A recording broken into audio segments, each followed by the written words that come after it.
Aloha, Shamans, and welcome to our little corner of the galaxy here in this dimensional space called EarthStar Spiritual Center in Greensboro, North Carolina, USA. So thank you for joining us from all over the world and the galaxy. And today is Tuesday, April 23rd, 2024, as our year moves along. So our topics tonight are going to be shaman ideals and modern versus tribal shamanism. So we are your hosts tonight, Dale and Jeanne, Stacy. We are the Abbots of EarthStar Spiritual Center. Let me say hello.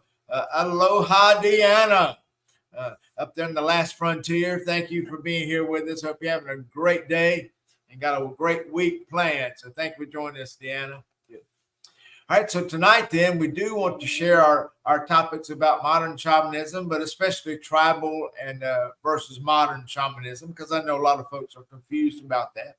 Go ahead. Hello, everybody, and welcome tonight. It's a beautiful evening here in Greensboro. I hope you've had a good day. And special shout out to Amanda, who's on the road listening, I hope. I know, on the hope. And aloha, Heidi. Thanks for joining us, Fire Owl. Hope you had a great day. Out of town guests and all that good stuff. So thanks for joining us. Good. All right, so let's just get right to it then. So we know you're busy folks. All right, so here we go. Oh, there's Nicole. Let me say hello to Nicole. Nicole and Brandon. Aloha. Hey, baby girl. Oh, hey, Amanda. Beautiful people. Amanda's on. I hope you're not driving, Maya. Okay, I guess you're on. You stopped or pulled over the side of the road. Good. All right, so we are here for Shaman Ideals, Tribal versus Modern Shamanism. This is part 2. We're working from the book of Shamanic Mystery School, and this was written in 2021. And we actually conducted this school from 2008 to 2013. So it was a wonderful school dealing with the 7 chakras, or the 7 temples of reality. And we our musician is here. Aloha, Rockham. Hope you had a great day. Had a great weekend also. So we want to go through this book, and this will be part 2. All right, so next slide.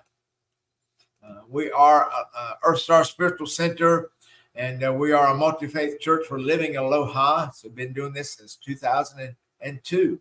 And our core ideals or principles are aloha, which stands for all loving God, love, oneness, heart path, and as above, so below. As far as the way we use aloha. And we do have some videos also on our YouTube channel. So make sure you check out the regular videos and meditation videos we did last year, a couple of years ago. And also, if you want to review any of the videos we do on live, make sure you check that live tab.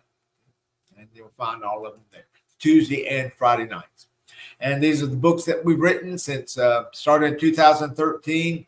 But really picked it up in 2020. Tried to write one a year, and those are available on Amazon. Also have the links in the show notes, and also you see in the upper right there, you see EarthStar Publishing. So any of you dreaming or wishing to be published authors, check out the website, check out the link in the show notes, and see if we can help you with getting your stuff published. I think I got all the folks who checked in. Yep. Mm-hmm. And this is the new class schedule going on. Had to make some adjustments. Mother Earth spoke to us the other day while we were on the deck with Father Son, and wanted to add, if you see in the bottom left there, you see the EarthStar School of Intuition. So that will start in May. It's a series of 4 classes. It'll be, I think all these are on Sundays, and they'll be from 1 o'clock to 5 o'clock. Take up too much of your time. And so if you'd like to learn about your intuition or review some aspects of your already knowable intuition, and also perception, and also how just really to be a psychic person, because we all are, especially for you water folks. I know it's real easy for you. So check that out in the show notes and also on the website. And Jeannie's making things pretty, and we still have to put up some of her wreaths that she's done recently. We'll get those on Facebook sometime. And don't forget Shaq. Don't forget doing that every day as we're Shamans of Aloha. Remember, smiles, hugs, acts of kindness, compliments, and kisses. So try to do that as often as you can. Definitely do it every day, at least one of those. And always remember, you are divine. And you are awesome. You are beautiful, and you're perfect. So you see that little LAB there in the middle. So make sure you look it, you act it, and you be it. Okay, so be divine, be awesome, beautiful, and perfect because you are. That's your default essence. Make sure you realize that and know that. All right, so let's get right to the topic tonight. So shaman ideals and also tribal versus modern shamanism to give us a good definition of that.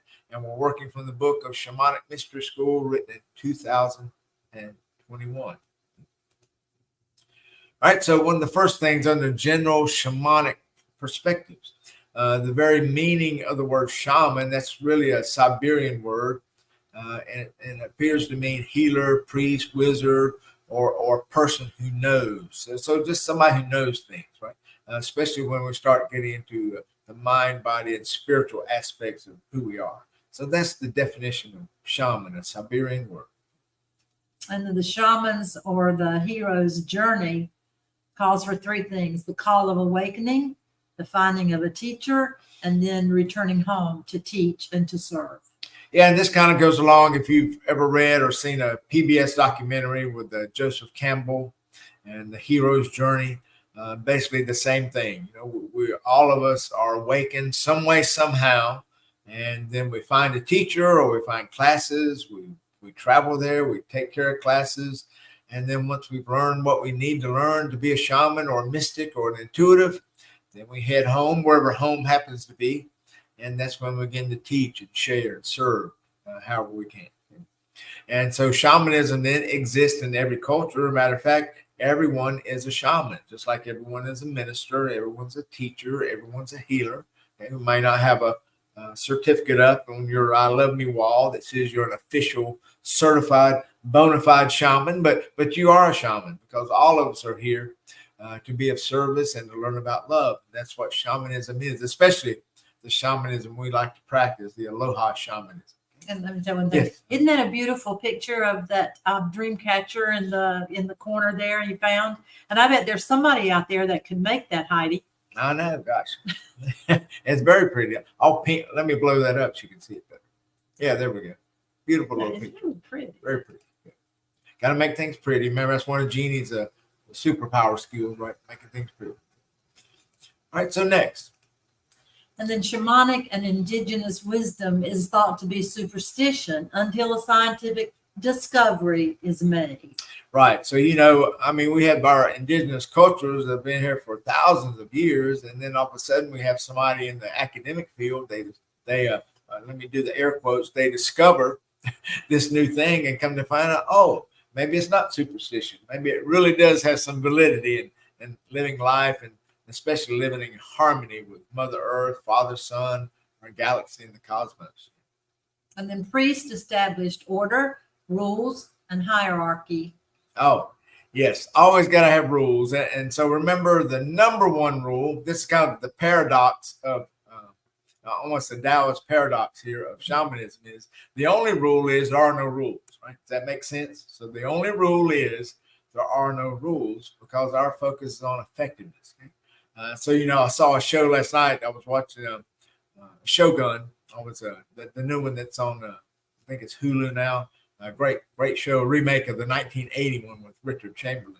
And the priest wanted to have someone was getting ready to do the suicide thing, the sepulchre.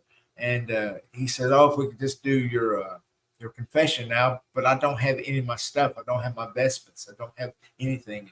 It's like, what? So you can't do the ceremony because you don't have your tools and special things. So, you know, so as far as shamans, right, we don't have rules for that. We try to use what we have around us. And if we don't have anything around us, then we just use our mind and our heart. So he just expanded on the third one. Shamans have no hierarchy, order, or rules, only effectiveness. So that's what you just said. Yes, got to be effective. So remember, if you're going along and you know you're lighting your sage, and all of a sudden your sage goes out, well, you don't stop the ceremony. You just pull out your lighter and you light it again, right? Or if you drop something on the floor, you pick it up, wipe it up, and just continue the ceremony. I remember one funny time we just had this brand new tea set, and we were so excited to use it for the opening of the new shaman school. And so Jeanne was pouring tea into it. Well, we didn't realize the lid came off of it when you poured it. and when she poured it out, oh my gosh, tea just went everywhere. So we were just cracking up. Now this was the opening day of the Shaman Mystery School, and so everybody laughed along with us, and we just wiped it up, and then we just carried on and we continued the ceremony. So you can't stop just because something doesn't go as planned. Yeah. Tell the story of Serge and his concord. Do you remember? Yeah, when Serge, let me blow this up for you. Yeah, when we're talking about rules and all the little special protocols you got to have. Well, Serge is our Hawaiian or Huna teacher. So he's in Minnesota. I think it's a international shamans conference, and they asked him if he would do the opening circle, in the Hawaiian way. So he had his conch horn.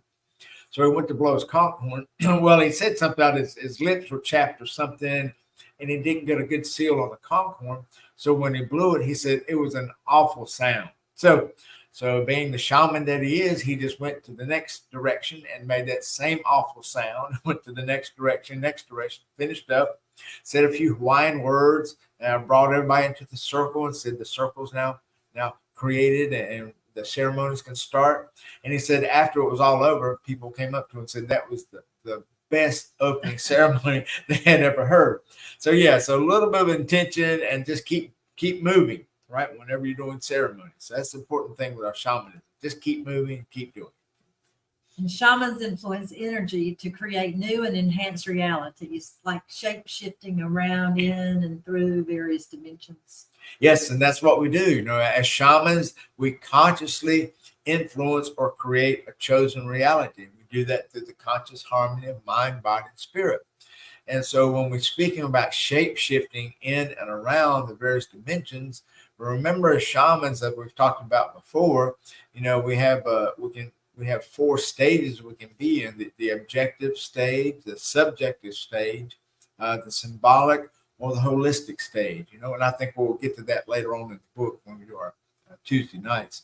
But those are the 4 avenues that we can move through, and that's shape shifting. In other words, having a different form of consciousness about us. And of course, we do that a lot through our ritual and ceremony also. And then 90% of shamanic creation and service is done in the spirit world. Yes, because, this is similar to shamanic dreaming. This is what we do when we do our shamanic dreams, right? We're creating our reality or thinking about what we wish our reality to be. So we kind of, as we plan the day, right before you do a ceremony, or right before you give a speech or a class, you want to go over in your mind exactly how that class, speech, or project is going to move, going to work. And that's just called shamanic dreaming. Another, non-shamanic word would be called blueprinting, right? So we're creating a new blueprint, a new plan for how we want our day or our project to go. And this is part of the shamanic dreaming. So 90% of that with our intention is already created in the spirit world. And so the other 10% is our physical movements to bring it into 3D reality. I love this last one. Be the master of your own initiations. Yes, indeed. So remember the hero's journey, right? You get awakened, you go out and learn, and then you come back and you serve in your own unique way as an individual expression of our one infinite creator. You, as the master shaman, then must determine who, what, when, where, how, and why you choose to express yourself, the people that are involved with you, and how you're going to do your ceremonies, rituals, and your initiations. But that will come to you because you have to trust your heart and use your mind to create this in that shamanic world. So it's a wonderful thing to be a master of your own initiation. All right, shamanic principles. Now, these come primarily from our Huna teacher. So from Huna shamanism, if you can imagine breaking that down in an English way, it would be aware, be free, be focused, be here, be loved, be strong, be effective. Or in Hawaiian, it's Ike Kalamakia Manawa Aloha Manapono, for those of you who are Huna shamans. Okay? All right, but let's go over that for folks that just want to do a review, or perhaps this may be the first time you've ever heard this. So number 1, our world is a mirror of our thoughts, words, and actions. Yeah, so in other words, the world is what you think it is. So whatever you think the world is. Remember, everything is arbitrary, and it's all relative to the person who says it or believes it or acts with it. Just think about age, education, the money people have, the job they have, whether you buy this loaf of bread or that loaf of bread, whether you attend this class or that class, whether you're watching this video or another video. So our world is simply what we think it is. Make sure you think what it is correctly for you. Number 2, our freedom is eternal, infinite, and unlimited. Yes. Because, when we talk about being aware and be free, we know that there are no limits, right? We can do anything we want to do. We can be anything we want to be at any time. That just simply depends on our mind, body, and spirit conscious harmony, and especially shamans, as we create anything. And number 3, our attention focus directs the flow of energy. So energy flows where focus goes or attention goes. Right? You know how that is. You're driving along and, you're a narrow road and you see this beautiful sunset somewhere or rainbow, and you look over there momentarily, and next thing you know, you run off the road because your focus went to the rainbow of the sunset. So same thing for our intentions here. We have to persist when we want to create something. Remember, we continuously think about it, we act upon it until it's actually created the way we wish it to be done. Number 4, our power lives in the present moment, which is the now. So now is the moment of power. Remember, we can't do anything about yesterday. We can't do anything about tomorrow. So right here and now, this present time, that's when you take action to enliven your life and your aloha consciousness. And our happiness or joy reflects our aloha or love. So you want to try to make sure that you're in love with someone, something, or somewhere. So that's what aloha is. That's what love is. Be happy with someone, something, somewhere. That's what happiness is, right? So make sure you find out how much of that love is within you so that you can share this love. Someone, something, or somewhere. Something meaning that can be a pet also. Our empowerment is in every part of us, mind, body, and spirit. Yeah, all power is within us. Remember that our default nature is of being a spiritual being. Keep in mind that we are spiritual beings living in a human body or having human experiences. It's not the other way around. That's very finite, right? To think that we're only a human person having spiritual experiences. That's very limiting. So our default is that we are a spiritual being, temporarily living as a human within a human body. So just think of the power it takes for you to live forever, which your spirit does. Remember, we live in that great diamond in the universe, that one universal diamond, and each facet is a lifetime or a quality of who we are. So make sure you understand that you have enough power within you to live forever. That's quite a long time. So just make sure you realize that that's how awesome you are. Our successes define our truths, effectiveness. Yes, effectiveness is the measure of our truth, right? So if it works for you, then keep doing that. And realize that you are where you are now because of all the truths that you have followed in mind, body, and spirit. And, as far as being effective, it's just like a recipe. When you give somebody a recipe, even though they may follow it exactly to the exact grams of ingredients in it, it just doesn't taste the same because you don't have the recipe of the person making it that has the aloha in it. So that's why it tastes different. Or just like a diet, there's numerous diets out there where everybody goes on a diet, the same diet. Someone loses 10 pounds, some loses 20 pounds, and some gain 5 pounds. So effectiveness. So you got to find out what's effective for you and stick with it. So be aware, be free, be focused, be here, be loved, be strong, be effective. If you can remember that and key in on that each and every day, and allow this to be a very powerful mantra for you as far as understanding your modern shamanic principles. So be aware, be free, be focused, be here, be loved, be strong, be effective. Outstanding. Okay. And again, make sure you chat with us if you get a chance. Let me stick that up for you just so you can see that because there's a live chat. So if you have any questions, sharing experiences, then please make sure you do that. Okay. And as we're talking about that, make sure you help us to grow the channel.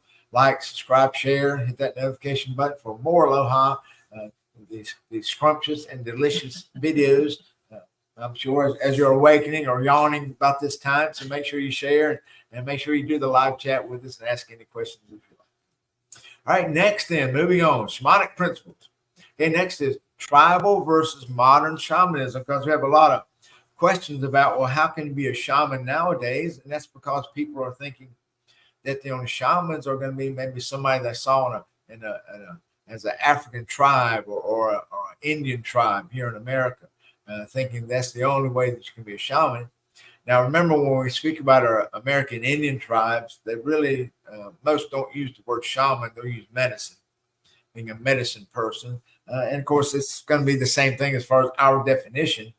But as far as doing tribal shamanism and modern shamanism, here are some of the major differences in that, and actually some of them are very similar also.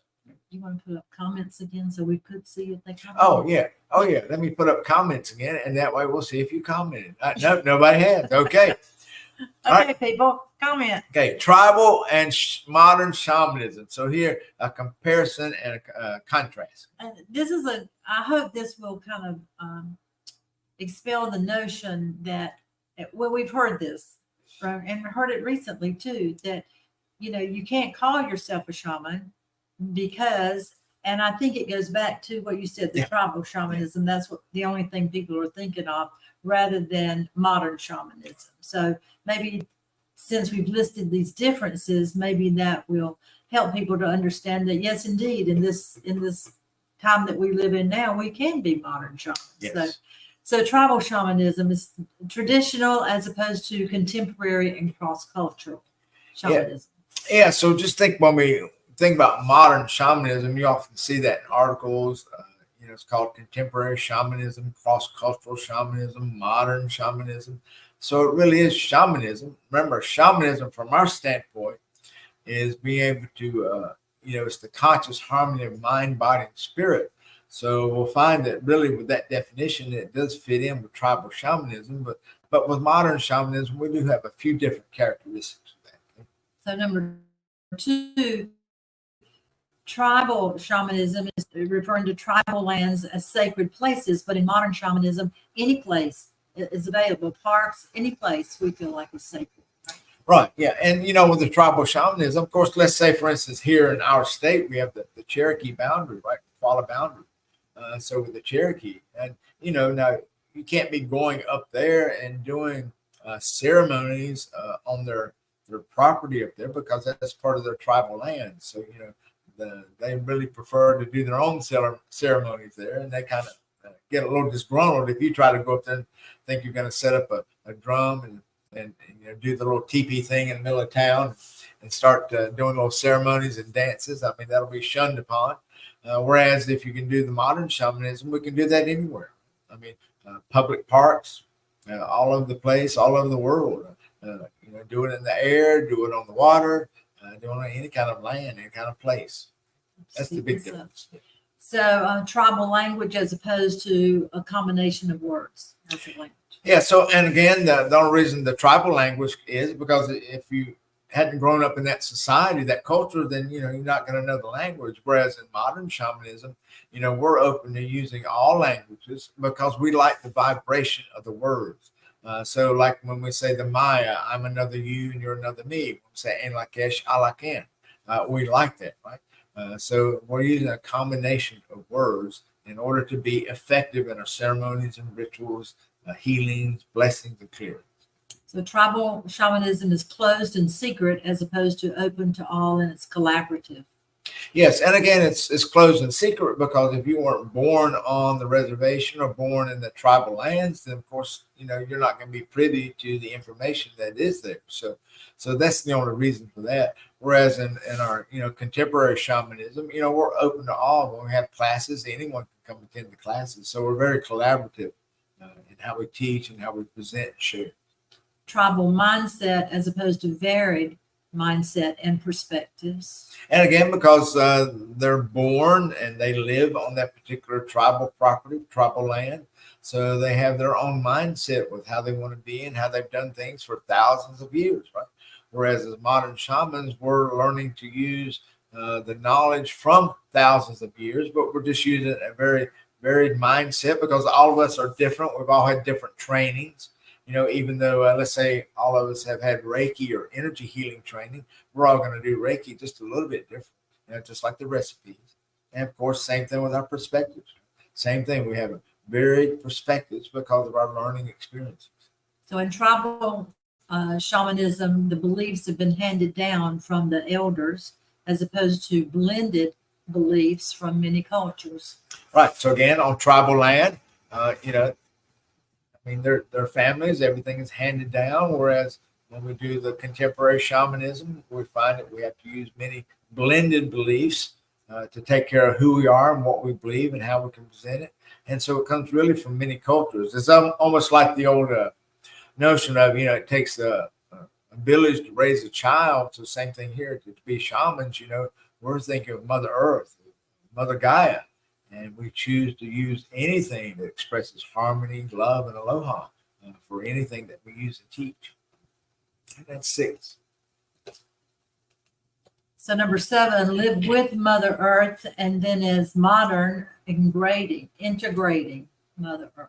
Yeah, so being on the tribal, growing up in a tribal culture, of course, most, if not all of them, are going to have this innate honor for Mother Earth, Father, Son, because they're raised with that from generations. Whereas as modern shamans, if we're just now coming into understanding that Mother Earth is alive and that she can be communicated with, right, as she communicates with us. So we have to learn to integrate Mother Earth, Father, Son, and all the life that's around us, that we're not used to thinking of it in this way. And as far as time was flexible for the tribal shamanism. And for us, the time is limited. We have schedules. Yes, because, we've got to be back to work. We've got to be making the donuts back at Sunday night at 3 o'clock in the morning, right? Or maybe we got a dental appointment. No, I can't do that sweat lodge today. I've got a dental appointment. I got a filling loose. So, we're very limited schedules. And of course, a lot of us have day jobs, so we have to get back to that. Whereas living in a tribal context, they may say we're going to have a ceremony this afternoon. Well, what's that mean to us? I mean, to us, this afternoon is anywhere from 12 noon to 6 p.m., right? So sometimes we would get a little irritated about maybe not having a time schedule for things, but we have to let go of that time if we're able to. And I realize, when we do classes and stuff, we do try to keep within a certain time limit because that's what we do in our modern world. And rituals, sacrifices were legal but secret. And in contemporary shamanism, the rituals sacrifices are illegal and open. So, some of the things, there's rituals and ceremonies you can do. I mean, you can't be cutting off chicken heads on the front step of the First Baptist Church, right? I mean, people are going to be kind of shunning that. So we have to watch out for some of the things that we may do in the modern world as opposed to what you could do on tribal lands. And then herbs and hallucinogens for the elders, and then illegal for the modern shamans. Yeah, so, and a lot of times, of course, with the culture, they're raised with doing some of these herbs and hallucinogens from early on. So they know how to do that because they're living in harmony with that. And also you have the elders that have been doing this for 30, 40, 50, 60, 70 years, right? And so they know how to administer that. So we got to make sure that when we use the herbs or hallucinogens, which I'm not particularly fond of because I think you can do everything you need to do with what's inside of you. So I don't think you need any outside things to put inside of you or ingest to help you to be spiritual, to be a shaman. But whatever floats your boat, if that's what you'd like to do that. But just know, for instance, a lot of things are illegal in the modern world. I know maybe tribal people, if they're going to use mushrooms, but in North Carolina, I mean, mushrooms, that's a Schedule I drug, psilocybin, unless it's changed since I got out of police work. So we just can't go around and do the herbs and hallucinogens in public or in ceremony like you could on tribal land. And then number 11, the lifestyle supports ceremonies Whereas in contemporary shamanism, lifestyle has to adapt. Yeah, exactly. So, I mean, well, let's just take the Cherokee, for instance. You know, they're in the mountains here. They're walking up and down the mountains all the time. It's very hilly. I mean, got elevation there. The air's thinner. Well, you know, then we try to go and do ceremonies and stuff, and we just can't do that. I mean, we're not used to doing that. We're used to air conditioning. We're used to having water and food and restrooms and things like that, all the comforts of life. And so when we're not used to doing those ceremonies, especially going out and doing like vision quests, things of that nature, we may find this we're a little restricted in doing that because we're just not used to doing it. You know, it's almost like we're out of shape for doing that the way we envision we would love to do that. So just have to, you know, do what you can with that. So then the last one, ceremony, only the tribe could participate. But in contemporary shamanism, everybody can participate. Everybody's included. Right. And again, because, you know, the tribal sense, you know, the ceremonies would be closed to people unless they wanted to invite others in. Whereas in our contemporary shamanism, of course, our classes would be open to anyone and everyone, and they could participate. Not the last one. Number 13. Mother Earth is living and sentient. And as contemporary shamans, Mother Earth, we've got the scientific view of her. Yes. You know, so and again, we're trying to think about Mother Earth as being alive. As modern shamans, we know that she is alive. Father, Son is alive. So that's something that we have to make sure that we work with in doing that and taking on the aspects of tribal shamanism as far as knowing that she is a sentient being. All right, Heidi's got something. Breath work as an alternative will also bring the same altered states for going deep without using herbs and hallucinogens. Yes, indeed. Thank you, Heidi, for that. Heidi's one of our Qigong instructors, so she knows very much about breath work. And, you know, and you hear people, a lot of folks doing the holotropic breathing, things of that nature, or deep Qigong breathing, Tai Chi breathing, right? Those will certainly get you there. And of course, if you just practice and not think about doing something the easy way, about taking a pill or taking some herbs or some sort of substance to get you to kind of fast track you, then, you know, how much control do you have over your meditation and your vision? So you want to make sure you're fully aware of who you are at all times. And number 14, in the tribal shamanism, the shamans have a birthright and an apprentice, but in modern, we have varied studies and a lot of teachers, many teachers. Right. Yeah, and again, the tribal culture, right? I mean, that you may have a family or you have a medicine person who's willing to pass on their skills to someone else, but they pick somebody from the tribe, right? Whereas modern shamans, right, we have varied studies and we have many teachers that we're able to use shamanism that way. And if a shaman has needs in the tribal shamanism, the tribe provides. But with contemporary shaman needs, food, housing, money, day job. Yeah, exactly. So, you know, modern shamans, I mean, most of us have day jobs, right? So, but, you know, I'm sure some folks, you know, they would sponsor a shaman, a modern shaman, and provide food, housing for a class or something like that. And most shaman classes in the modern times, I mean, you're charging money because you're having to rent a space, provide refreshments and foods and supplies. So that's just reciprocating the balance of that. Whereas on a tribal sense, you know, that's the shaman's job, is to be spiritual all the time like that. So the tribe would provide with that. Let's see. And Heidi also interjecting. Thank you, Heidi. Fire out. Spiritual bypassing will not bring lasting results. Yes, indeed.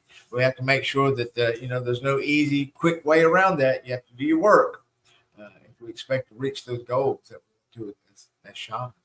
So thank you, Heidi, for your wisdom. I think that is the last one. Yeah, and it's the last one. Okay. All right, so give us some final chats or anything you'd like to, and we can make sure we get those answered for you. Let me get this off of here right now. Get you back to command. And we're good. Okay. All right, so just remember, as a shaman, remember that we are all living within this one collective diamond soul. At least that's the way I've been instructed by my Pleiadian peeps. Right? So each of us is just a facet upon this great universal soulful diamond, and we spend all of eternity all eternity, going in and out, around, through, and above, below, within, without. Okay, so make sure you understand your unique perspective of who you are. Matter of fact, this weekend on Sunday we'll have our Earth Superpower class. So if you want to find out what are your abilities, your gifts, your goals, your powers, your skills and talents, so make sure you register by tomorrow, and that way we'll let you know if we're going to have the class. Okay, so remember, we are all part of this wholeness, this one diamond soul. And remember, you are divine. So look like it, act like it, and be it. And then you're awesome, beautiful, and perfect. So make sure you look it, act like it, and you be awesome, beautiful, and perfect, because that is your default nature. Other things that are not part of this awesomeness, beauty, and perfection, those are things that we're trying to work through. That's the lessons and challenges. So make sure you stick with it and keep doing your work. Any questions? I think we're good. Thank you for joining us tonight. Hope you have a great rest of the week, and we'll be back here on Friday with some type of healing presentation at 9:00 or shamanic life coaching. So thank you for being here, joining us, being active with us, letting us know you are here, so we know we're not just talking to a computer screen. So thank you for that, and share the video if you like with other folks so they can watch it on the replay. So thank you for joining us all across the United States, and for all those folks that will watch us also from all around the world. Thank you for joining us. And just know that be the love in every moment. And you do that when you see, hear, and feel the love in every moment. You sense, feel, and know the love in every moment. That way you can be the love in every moment. Right? So we love y'all. Thank you for being here, being with us. So have a great weekend, and we shall see you soon. Let's do a pow. Ready? And 1, 2, 3. Okay. Right. Aloha, y'all. We love you. Aloha.